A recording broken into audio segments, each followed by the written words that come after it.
ce projet. Parce que les uns disent que c'est un projet qui ne respecte pas la légalité constitutionnelle. Nous allons donner la réponse. Je suis en train maintenant de décrypter le premier point. Avant d'y aller, je me pose la question et je vous pose la question, c'est quoi alors la souveraineté? Parce qu'on en a parlé beaucoup, souveraineté, souveraineté. Oui, rapidement, je dois expliquer la souveraineté d'abord sur le plan étymologique.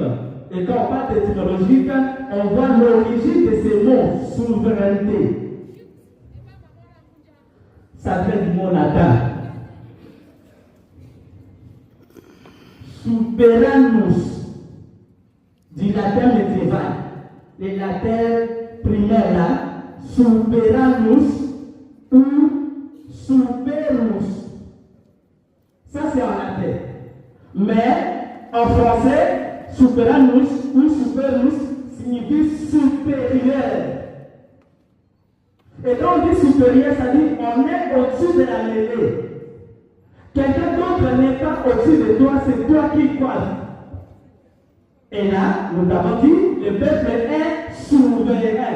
C'est-à-dire, en dehors du peuple, il n'y a pas d'autre. C'est le peuple qui décide.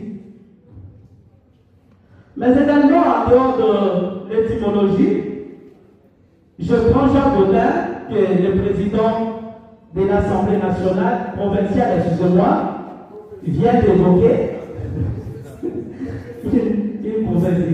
Ça va. Jean Gaudin définit aussi la souveraineté comme la puissance absolue et perpétuelle d'une république. La souveraineté, c'est une puissance. Vous, peuple, vous avez la puissance. Il n'y a pas un homme dans ce monde qui peut égaler cette puissance-là. Et Jean Gaudin dit cette puissance est absolue et perpétuelle. Absolue, c'est-à-dire c'est exclusif à vous, peuple. Vous ne devez pas partager cette puissance avec un autre. Mais vous déléguez seulement. Donc les députés, les autres sont seulement des mandataires. C'est comme ça que vous leur donnez même un mandat. Vous allez faire seulement 5. Et quand ça arrive à la fin, vous revenez vers moi. Je dois encore juger si je peux encore vous envoyer. C'est comme pour dire, vous êtes Bakoulak. Nous allons. Il est question maintenant de comprendre le contenu et la portée de l'article 5. C'est cet article-là qui vous rend Bakoulak. Et c'est vous, parce que la Constitution ne tombe pas du ciel, c'est vous-même qui avez voulu que cet article soit consigné dans la Constitution pour faire prévaloir votre suprématie sur tout le monde.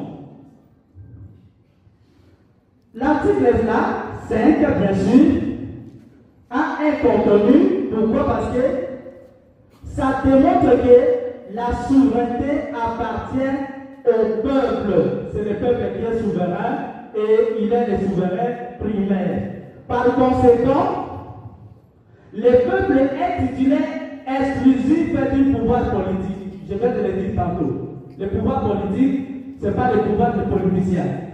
Le pouvoir politique, c'est le pouvoir du peuple, mais il délègue seulement les politiciens en ce lieu et place pour gérer la res publica. Mais également, le pouvoir de l'État tire sa légitimité dans la volonté populaire. Aucun pouvoir ne peut s'exercer sans cette volonté-là. Ce serait un pouvoir arbitraire. Toujours le contenu. Bien que le peuple soit souverain, mais il s'est donné le mode d'exercice de cette souveraineté-là.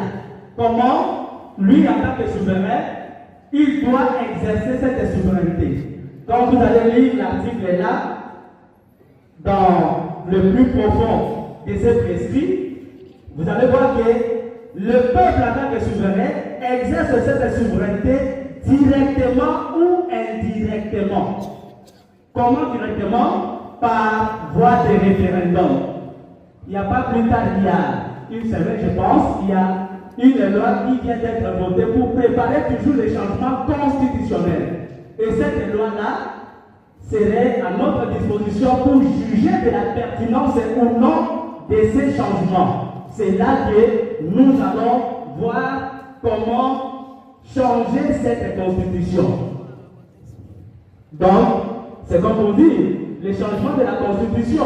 Parce que beaucoup d'entre nous sont figés seulement à être sceptiques au prorata des dispositions de l'article 220. Nous vous disons, l'article 220 ne concerne pas les changements. L'article 220 concerne les modalités de révision et les matières surtout qui ne peuvent pas être révisables. Mais ça peut être contourné par les dispositions de l'article 5. Pourquoi? Parce que le peuple